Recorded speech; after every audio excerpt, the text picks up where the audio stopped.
لائبہ کی ماں ٹیچر تھی۔ یہ 3 بہنیں تھیں۔ ماں کا تعلق تدریس سے تھا۔ سبھی لڑکیوں کو بھی پڑھنے سے رغبت تھی۔ دونوں بڑی بہنوں نے گریجویشن مکمل کر لی تو ان کی مناسب گھروں میں شادی ہو گئی۔ اب لائبہ اکیلی رہ گئی۔ ماں اپنی ملازمت پوری کر چکی تھی۔ 1 سال کے بعد ریٹائر ہونے والی تھی۔ اسے لائبہ کی فکر تھی۔ یہ ایک بھاری فریضہ تھا جسے وہ جلد از جلد ادا کرنا چاہتی تھی۔ تاہم اچھے رشتے یوں ہی نہیں مل جاتے، ان کے لیے کوشش کرنا پڑتی ہے۔ ملنے جلنے والوں نے کچھ رشتے بتائے، لوگ دیکھنے بھی آئے، مگر لائبہ نے انکار کر دیا۔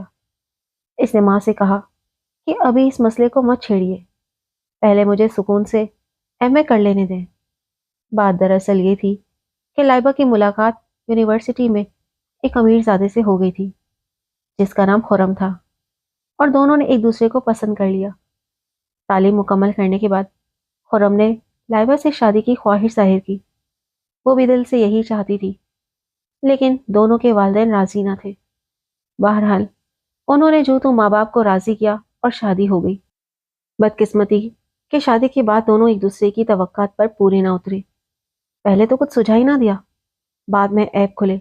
مزاجوں کا بھی فرق تھا۔ تمام عمر نوک جھوک اور کھٹ پٹ میں گزر گئی۔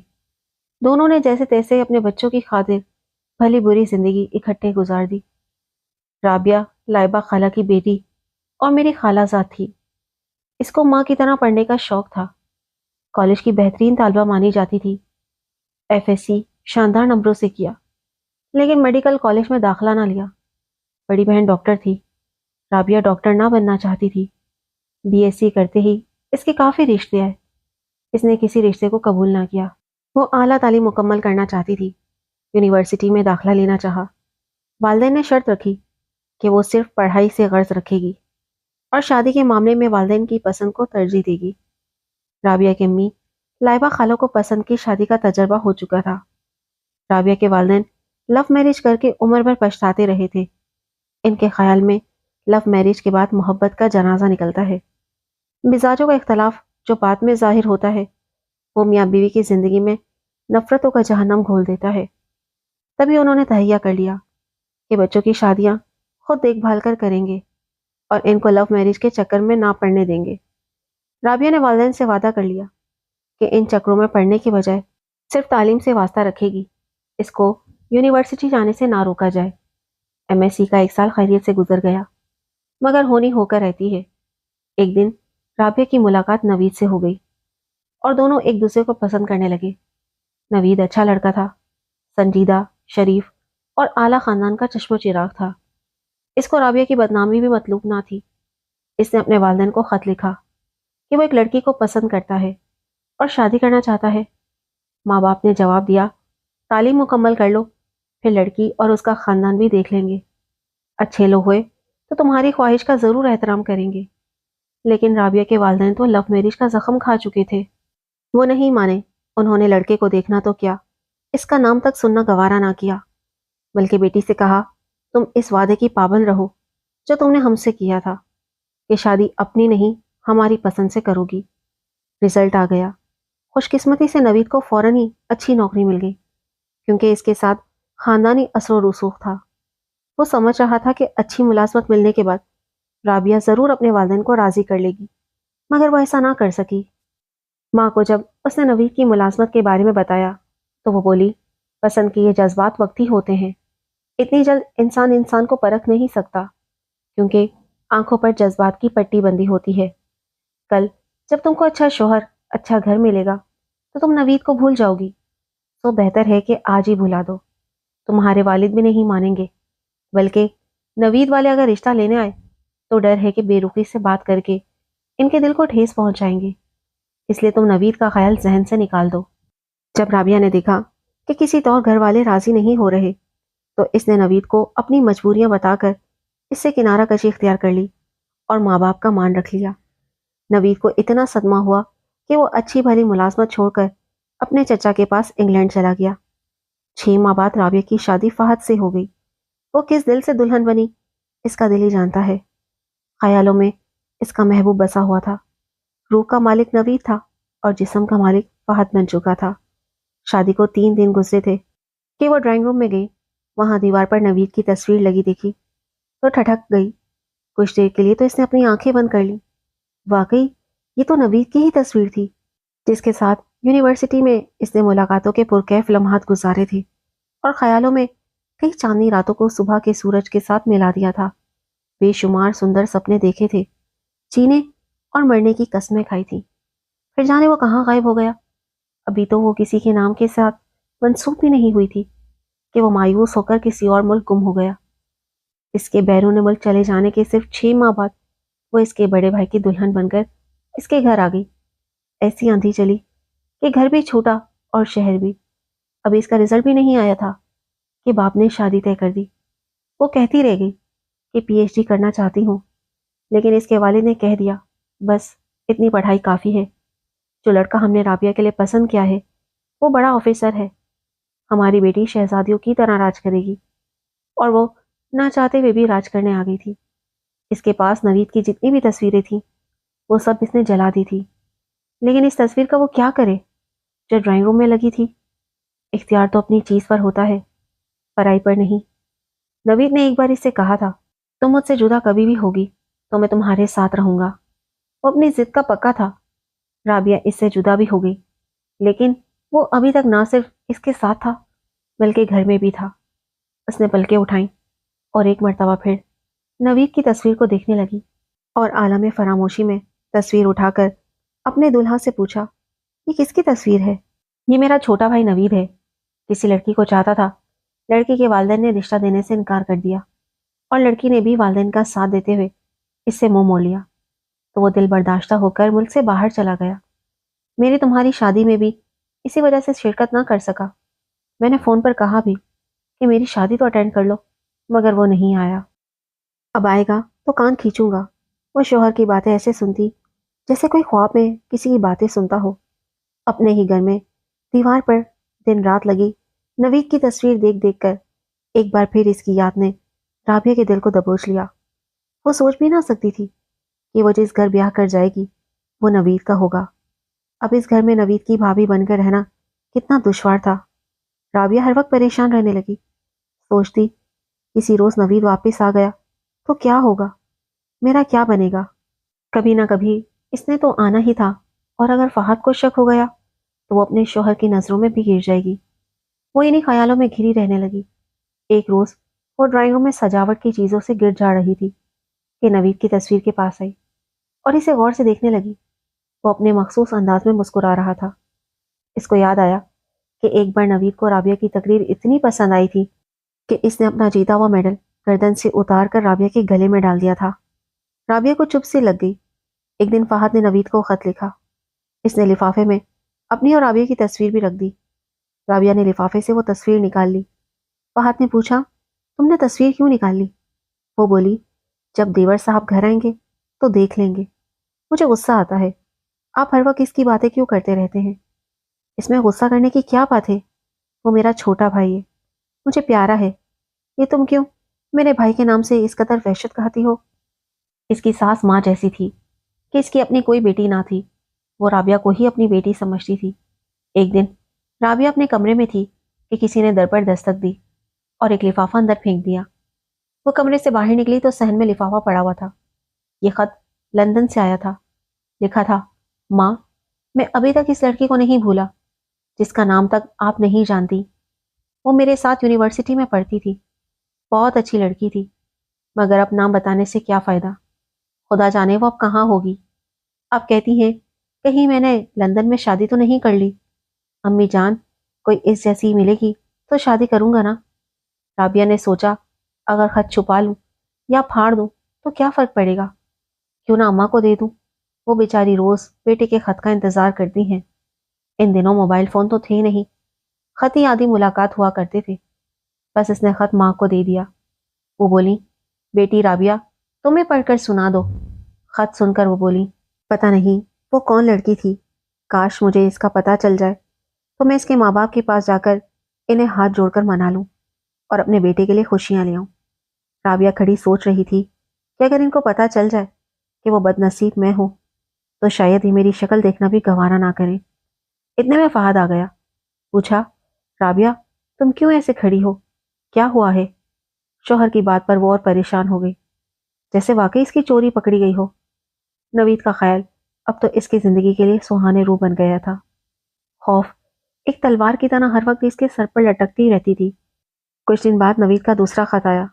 لکھا تھا، ماں، اس لڑکی نے بے وفائی کی، اب اس کی شادی ہو گئی ہے، اب آپ کو کسی کے در پر لڑکی کے ماں باپ کو منانے نہیں جانا پڑے گا۔ اس کے بعد نوید کا کوئی خط نہ آیا۔ ایک دن فہد نے سوچا کہ بہت دن ہو گئے ہیں، نوید نے اسے نہ تو دفتر میں فون کیا ہے اور نہ خط لکھا ہے، کیوں نہ گھر پر فون لگوا لوں۔ ماں نے کہا، فون لگوا کر کیا کرو گے؟ تم خود لندن کیوں نہیں چلے جاتے؟ دیکھو تو جا کر وہ کس حال میں ہے، فون واپس آ کر لگوا لینا۔ فہد نے ماں کے کہنے سے لندن جانے کی ٹھانی۔ تب خانیوال ایک چھوٹی سی جگہ تھی، اسلام آباد ابھی آباد نہ ہوا تھا، اور لندن جانے کے لیے کراچی سے فلائٹ لینی پڑتی تھی۔ فہد نے رابعہ سے کہا، تم بھی چلو، میں تمہارا پاسپورٹ بنوا لیتا ہوں، تم بھی سیر کر لو گی، اس کو سمجھا بجھا کر لے آئیں گے، پھر کسی اچھی لڑکی سے اس کی شادی کرا دینا۔ رابعہ نے لندن جانے سے صاف انکار کر دیا۔ فہد اکیلا ہی بھائی کی خیر خبر لینے چلا گیا، لیکن 15 دن بعد وہ واپس آ گیا، کیونکہ نوید لندن سے کسی اور طرف نکل گیا تھا۔ فہد نے وہاں اس کا پتہ معلوم کرنے کی کوشش کی، مگر پھر بہت مایوس اور اداس لوٹ آیا۔ کہنے لگا، اگر مجھے پتہ چل جائے کہ کس لڑکی کی خاطر میرے پیارے بھائی نے روک لیا ہے، تو میں اس لڑکی کو گولی مار دوں گا۔ اسی کی بے وفائی کی وجہ سے میرا بھائی گھر ہی نہیں، ملک بھی چھوڑ کر چلا گیا، وہ مجھے لندن میں بھی نہیں ملا۔ رابعہ نے دل ہی دل میں خدا کا شکر ادا کیا، مگر اب اس کی یاد رابعہ کے دل میں اٹک کر رہ گئی تھی کہ گھر میں ہر وقت اس کا ذکر رہتا تھا۔ وہ اسے بھلانا چاہتی تھی، اور اس کی ساس اور شوہر نوید نوید کرتے رہتے تھے۔ کبھی کبھی تو وہ تنہائی میں رونے لگتی تھی۔ 2 سال سکون سے گزر گئے۔ اچانک ایک دن صبح صبح نوید گھر آ گیا۔ ماں جی کی طبیعت اچھی نہ تھی، وہ اس کو یاد کر کر کے روتی رہتی تھی۔ اچانک نوید کے آ جانے سے تن مردہ میں جان پڑ گئی، اور ماں مرتے مرتے جی اٹھی۔ فہد بھی بہت خوش تھا، لیکن رابعہ بجھ گئی تھی۔ فہد نے چھوٹے بھائی سے اپنی بیوی کا تعارف کرایا کہ تمہاری بھابھی رابعہ، اب یہ تم پر جرمانہ کریں گی کہ تم ہماری شادی میں نہیں آئے۔ جرمانہ تو میں ادا نہیں کر سکتا، البتہ معافی مانگ سکتا ہوں۔ چھوٹے دیور ہو، پاؤں چھو لو، معافی مل جائے گی۔ یہ کہہ کر فہد باہر جانے لگا کہ اماں نے اسے آواز دی۔ تبھی رابعہ کی طرف دیکھے بغیر نوید نے کہا، جس کی خاطر ہم نے دنیا چھان ماری، پتہ نہیں تھا کہ وہ دشمن تو اپنے گھر میں ہے۔ بات فہد کے کان میں بھی پڑ گئی۔ پوچھا، کیا کہا نوید؟ کچھ نہیں، خود سے کہہ رہا تھا، ایک دوست کے بارے میں، اس کو بھی پیار سے دشمن بلاتا ہوں، اس کے پاس بھی جانا ہے، پر ابھی نہیں، کل جاؤں گا۔ رابعہ کی تو سانس رک گئی، خود سے خود کو چھپا رہی تھی۔ صبح سے باورچی خانے میں گھس گئی کہ دیور کے لیے خود خاص اہتمام سے کھانا بنا رہی تھی۔ یوں بھی اس کے سامنے نہ جانا چاہ رہی تھی کہ نوید کے چہرے پر تلخی دیکھ چکی تھی۔ ڈر تھا کسی وقت ایسی بات زبان پر نہ لے آئے کہ جس کو فہد سن لے۔ ایک دن فہد آفس گیا ہوا تھا، ساس سو رہی تھی، نوید اس کے کمرے میں آ گیا۔ اس نے تنزیہ کہا، شادی کرنے کو کیا تمہارے ماں باپ کو یہی گھر ملا تھا؟ 2 4 گھر چھوڑ کر کیا بیاہ نہیں کر سکتی تھی؟ رابعہ نے اسے سمجھانا چاہا کہ دیکھو نوید، اس میں میرا کوئی قصور نہیں، تم اگر چلے نہ گئے ہوتے تب بھی شاید پتہ چل جاتا کہ میری شادی کس گھر میں ہو رہی ہے۔ اب میں رابعہ نہیں، تمہاری بھابھی بن چکی ہوں، میرا نہیں تو اپنے بھائی کا خیال کرو۔ آئندہ کبھی ایسی ویسی بات مت کرنا جس سے کسی کو شبہ ہو کہ ہم ماضی میں ایک دوسرے کو جانتے تھے۔ جو ہونا تھا ہو چکا۔ اس کی دعا قبول ہو گئی۔ نوید یہاں کی پرکیف زندگی سے اکتا کر پھر سے انگلینڈ چلا گیا۔ اب تو اسے اس گھر، جائیداد اور روپے پیسے سے بھی کوئی دلچسپی نہ رہی تھی۔ اس نے سبھی کچھ اپنے بھائی کو سونپ دیا۔ اس کے جانے سے رابعہ نے سکون کا سانس لیا۔ اسی دوران خدا نے اس کو ایک بیٹے سے نواز دیا۔ یکے بعد دیگرے وہ 2 اور بچوں کی ماں بھی بنی۔ زندگی میں کچھ ہلچل، کچھ ٹھہراؤ آ گیا۔ بچوں نے اس کو مصروف کر دیا تھا۔ نوید کی کبھی یاد آئی بھی تو اس نے خیال کو پرے جھٹک دیا۔ شکر کے جاتے ہوئے وہ ڈرائنگ روم سے اپنی تصویر بھی اتار کر لے گیا۔ یہ تصویر اسے ماضی کی یاد دلاتی تھی۔ وہ ماضی کو فراموش کر کے اپنے حال میں گم ہو گئی۔ 12 برس گزر گئے۔ اس کی ساس کا انتقال ہو گیا۔ اب وہی اس گھر کی بلا شرکت غیر مالک تھی۔ اپنے شوہر سے اس کو کوئی شکایت نہ تھی، لیکن اپنے ماں باپ سے وہ آج بھی اکھڑی اکھڑی رہتی تھی۔ اس کو ماں باپ سے شکوہ تھا، جنہوں نے تو خود تو اپنی پسند کی شادی رچائی تھی اور اس کو اس حق سے محروم کر کے ایک پرخلش زندگی میں دھکیل دیا تھا۔ ایک دن وہ اپنی بیٹی کو ہوم ورک کروا رہی تھی۔ اچانک گھنٹی بجی۔ اس نے نارمل انداز سے فون اٹھایا، مگر فون کرنے والے کا لہجہ نارمل نہ تھا۔ فون فہد کے دفتر سے تھا۔ کوئی شخص کہہ رہا تھا کہ کسی ڈاکو نے پولیس مقابلے میں ان کو گولی مار دی ہے۔ یہ سنتے ہی ریسیور ہاتھ سے چھوٹ گیا اور وہ بے سدھ ہو کر جہاں کھڑی تھی وہاں ہی فرش پر بیٹھ گئی۔ آج یہ عارضی سکون بھی راس نہ آیا۔ اس کے بچوں کا مستقبل تباہ ہو گیا تھا۔ بچے بھی چھوٹے تھے۔ بڑا بیٹا 10 برس کا تھا۔ اس کو پڑھانا لکھانا اور گھر کو بھی چلانا تھا۔ یہ کتنی بڑی ذمہ داری تھی جس کو اسے اکیلے نبھانا تھا۔ ابھی وہ پچھلی محرومیوں کے جنگل سے نہ نکلی تھی کہ نئی محرومیوں کا جال اس پر آ گرا تھا۔ آج شدت سے نوید یاد آیا۔ وہ ہوتا تو کم از کم اپنے بھائی کے بچوں کو تو سنبھال لیتا۔ نوید نے اپنے آفیسر بھائی کی گولی لگنے کی خبر اخبار میں پڑھی تو اس کو بہت صدمہ ہوا۔ اب تک وہ سمجھ رہا تھا کہ اس کی زندگی کا کوئی مقصد نہیں ہے، لیکن اس نے جانا کہ اس کی زندگی کا کوئی مقصد ہے۔ کسی کو اس کی ضرورت ہے۔ اس کے جیون کا ایک مقصد اپنے مرحوم بھائی کے 3 بچوں کو پڑھانا لکھانا اور ان کا مستقبل بنانا ہے۔ وہ پہلی فرصت میں جرمنی سے پاکستان آ گیا۔ جس وقت وہ گھر میں داخل ہوا، رابعہ انتہائی مایوس حالت میں گھر کی دیوار سے لگی بیٹھی اپنی تنہائی پر آنسو بہا رہی تھی۔ رشتہ دار عزیز تو سب چند دن رہ کر اور تسلی دے کر چلے گئے تھے۔ بچے اسکول جاتے تھے اور وہ گھر میں اکیلی پریشان ہوتی تھی۔ نوید کو اپنے سامنے دیکھ کر وہ حیران رہ گئی۔ وہ تو سوچ بھی نہ سکتی تھی کہ وہ یوں کبھی اچانک لوٹ کر آ جائے گا۔ اس نے بے یقینی سے نوید کو دیکھا اور رونے لگی۔ نوید نے روتی ہوئی بھابھی کے سر پر اپنا مضبوط ہاتھ رکھ دیا اور بولا، رابعہ اب سب غم بھلا دو، تم تنہا نہیں ہو، میں تمہارے دکھ سمیٹنے آیا ہوں۔ بھائی مجھے جان سے زیادہ عزیز تھے اور اب یہ میرا فرض بنتا ہے کہ میں ان کے بچوں کو گلے لگا لوں۔ رابعہ کو لگا کہ جیسے کسی نے اس پر گرتی دیوار کو تھام لیا ہو۔ اسے اپنا دکھ بہت ہلکا محسوس ہوا۔ اس وقت فون گھر میں لگ چکا تھا۔ اس نے فون کر کے والدین کو اطلاع دی کہ بچوں کا چاچا آ گیا ہے۔ اب آپ کو میرے بچوں کی فکر کرنے کی ضرورت نہیں ہے۔ تبھی بچے بھی اسکول سے آ گئے۔ نوید سے گلے ملے۔ اس نے بھی انہیں پیار دیا۔ اب نوید گھر کا خرچہ دینے لگا۔ وہ بچوں کی تمام ضرورتوں کا خیال کرتا تھا، لیکن رابعہ اس سے الگ تھلگ رہتی تھی، اجنبی بن کر۔ نوید نے اسے ڈسٹرب نہ کیا، اس کو اس کے حال میں رہنے دیا۔ وہ اس کی محبت بھول کر اپنے مرحوم بھائی کے بچوں کی محبت میں کھو گیا۔ وہ جانتا تھا کہ رابعہ بہت دکھی ہے۔ وہ اپنے بچوں کے باپ سے مانوس ہو چکی تھی اور اپنے شوہر کو کھو دینے پر نڈھال تھی۔ 2 برس یوں ہی گزر گئے۔ زندگی معمول کے مطابق گزر رہی تھی کہ ایک دن رابعہ کے ماں باپ ان کے گھر آئے اور نوید کا بچوں سے لاڈ پیار دیکھا تو کہا، رابعہ اتنے اچھے لوگ تو بہت کم ہوتے ہیں، ورنہ بھائی کے مرتے ہی لوگوں کو اس کی جائیداد کی پڑ جاتی ہے۔ مرحوم بھائی کی بیوی اور بچوں کو کون پوچھتا ہے؟ تمہارا دیور بہت اچھا انسان ہے۔ لگتا ہے اس کو روپے پیسے کا کوئی لالچ نہیں۔ رابعہ سے ضبط نہ ہو سکا۔ اس نے کہا، یہی وہ انسان ہے جو مجھے یونیورسٹی میں ملا تھا اور ہم شادی کرنا چاہتے تھے۔ آپ نے اس وقت اس کا نام بھی سننا گوارا نہ کیا۔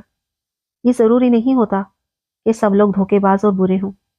والدین حیران رہ گئے۔ انہوں نے نوید سے علیحدگی میں بات کی اور جب ان کو علم ہوا کہ اس نے ابھی تک شادی نہیں کی تو پھر رابعہ کو منایا کہ وہ اپنے بچوں کے چچا سے نکاح کر لے تاکہ یہ اجڑا ہوا گھر پھر سے بس جائے اور بچوں کو بھی مستقل سہارا مل جائے۔ رابعہ نہیں مانتی تھی، وہ دوسری شادی نہ کرنا چاہتی تھی، لیکن اس کے والدین اور بچوں نے اس کو منا لیا۔ شاید اس کی تقدیر میں نوید کی جیون ساتھی بننا لکھا تھا۔ فہد کے ساتھ گزری بھی مختصر زندگی کی یاد لیے وہ ایک بار پھر اپنے ہی گھر میں دوبارہ بیاہی گئی۔ اس بار بھی اس کے والدین کا ہی فیصلہ تھا، لیکن اس نے اس فیصلے کو مجبوراً قبول کیا بچوں کی خاطر۔